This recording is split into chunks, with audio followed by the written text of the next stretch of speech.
আসসালামু আলাইকুম রহমতুল্লাহি ওয়া বারাকাতুহু। এমন কিছু আমলের কথা কি আমি বলবো না, যে আমলটা করলে আপনি অল্প দিনে বেশি সওয়াবের অধিকারী হতে পারবেন ইনশাআল্লাহ।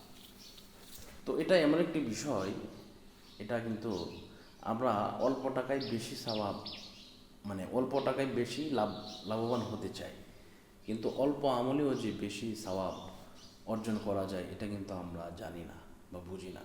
এজন্য আমাদেরকে এই বিষয়টা খেয়াল রাখতে হবে, লক্ষ্য রাখতে হবে, যেন অল্প আমলে অল্প টাকায় যেন সবচেয়ে বেশি আমরা এটা অর্জন করতে পারি ইনশাআল্লাহ। তো এই জন্য প্রথমে আমরা যে কাজটা করব, অবশ্যই বিসমিল্লাহ সহ সূরা ইখলাস 3 বার পাঠ করব। সূরা ইখলাস হচ্ছে যে কুল হুয়াল্লাহু আহাদ আল্লাহুস সামাদ লাম ইয়ালিদ ওয়া লাম ইউলাদ ওয়া লাম ইয়াকুল লাহু কুফুয়ান আহাদ, এই সূরাটা পাঠ করা। আল্লাহ রাসূল সাল্লাল্লাহু আলাইহি ওয়াসাল্লাম বলেছেন, এই সূরা যদি কেউ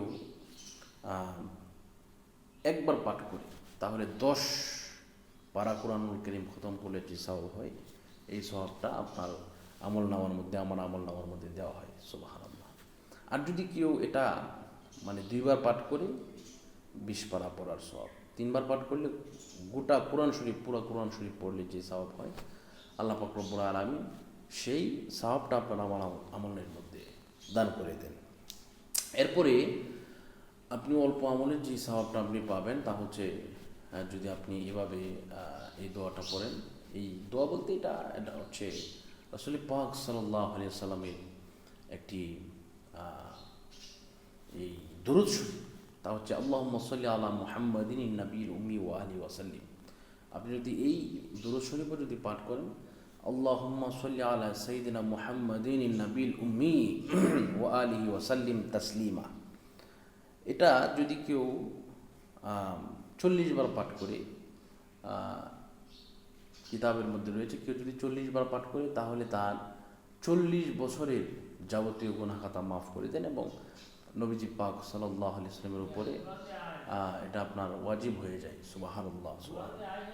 এজন্য কারো ওই নালাপ আছে, এজন্য আমাদেরকে এই বিষয়গুলা করতে হবে, আমল করতে হবে ইনশাল্লাহ। আল্লাহ পাক আমাদেরকে কবুল করুন, মঞ্জুর করুন, সেই প্রত্যাশা এবং কামনা করছি। আপনাদের সুস্বাস্থ্য এবং দীর্ঘায়ু কামনা করছি।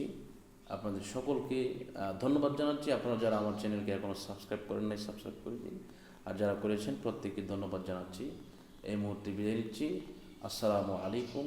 ও আরেকটি ব্যাপার, যে কোনো বিষয়ে যদি আপনাদের পরামর্শ লাগে ইনশাল্লাহ বলবেন, এই নম্বরে যোগাযোগ করবেন 01643063744। বিদায় নিচ্ছি। আসসালামু আলাইকুম ওয়া রাহমাতুল্লাহি ওয়া বারাকাতুহু।